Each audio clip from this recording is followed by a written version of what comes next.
Hi, it's me Nix and welcome to our YouTube channel ng Motomo. So again, we are here at Bristol Motorcycle, Imus, Cavite to review this new adventure bike natin. So kita nyo naman, pwedeng pang off-road.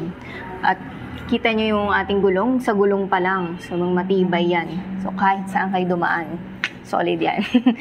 so ito yung ating QJ Motor SRT 600. So kitang-kita nyo na napakalaki talaga.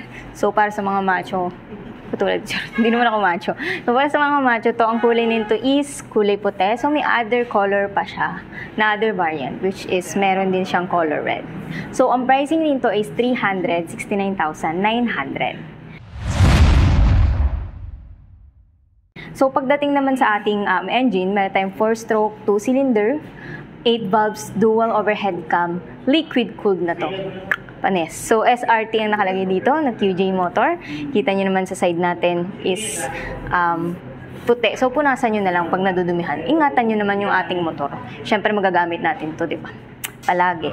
So, kita nyo yung ating, unahin ko muna dito sa ating battery. So, nakaiwasa yan. Actually, sold out na to.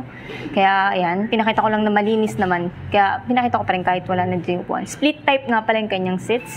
So, dito na naman sa pillion seat natin, which is naka-stitches. Kita nyo, di ba? Yun. Ang bilis ma-sold out na ito. Bagong-bago pa lang. Diba? Ganun kaganda ang ating SRT na adventure bike.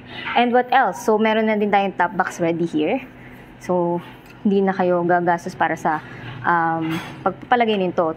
Box na ang kulang. And of course, yan, may cover din tayo here sa side natin dito sa ating muffler. Yan, para syempre safe tayo lagi sa daan. And pagdating naman sa ating front, so which is, kita nyo naman na cleared yung ating windshield. Diba? Ang laki ah.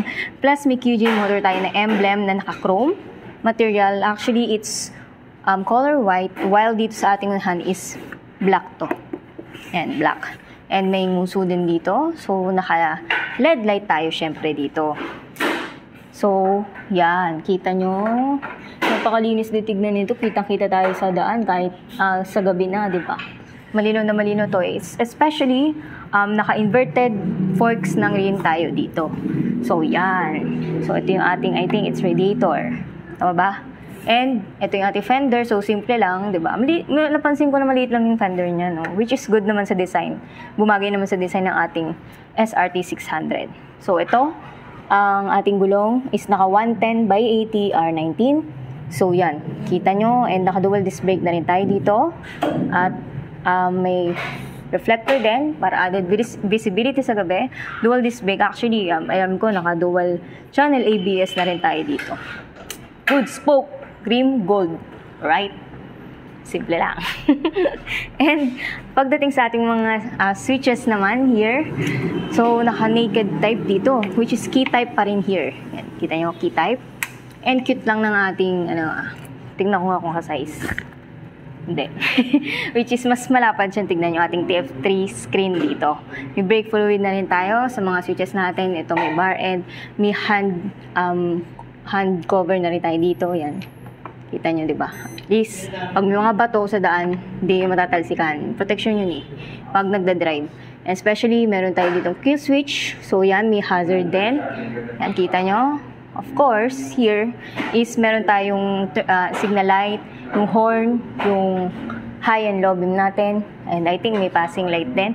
Adjustable din, syempre. Yan, lahat yan. Alright. And, sabi ko nga dito, malaki ating capacity dito eh. At malaki ang tangke. So, warning. So, ang nakalagay naman dito, sa pinakababa niya is meron din siyang engine cover eh. Kita ko yan sa engine cover. So, pakita natin yung engine cover natin. Alright, naka-aluminum na rin tayo sa swing arm natin. Dito. And what else? Dito sa rear end natin. Yan. So, yung tail light is, syempre, LED light pa rin yan. Dahil nga bagong-bago na to. So, ito yung ating plate. And, what else? So, yan. Kahit malaki yung ating gulong, at least may mudguard. Magpa-protection para hindi gaanong maputik. Maputikan ba sa daan. And, tignan natin ang ating tire size. At, nga pala, ang Metzeler. Metzeler nga pala yung ating gulong dito. Yung tire size na din. Which is, tire size is 150 by 70 by 17. So, yan. Oh, okay. Hanggang dulo pala to, no? So, dual disc brake pa rin, syempre. Alright. And what else? Nga pala, mayroon tayong 19.5 liters dito, which is, sabi nila, 22 km per liter daw.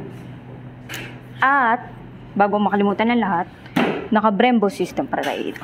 Yan. So, branded na branded. Tapos, ano to? KYB. Yun, yung ating forks, diba? Kita nyo. So, branded na branded ang ating SRT 600. So, expressway legal na nga ito.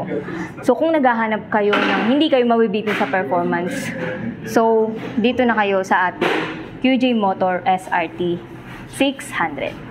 So, once again, for more info, visit lang kayo dito sa Bristol Motorcycle Imus Cavite. Thank you so much again for having us here, sir and ma'am. Don't forget to subscribe to our YouTube channel, Motomo, Facebook, and TikTok. So, see you on our next videos. Bye!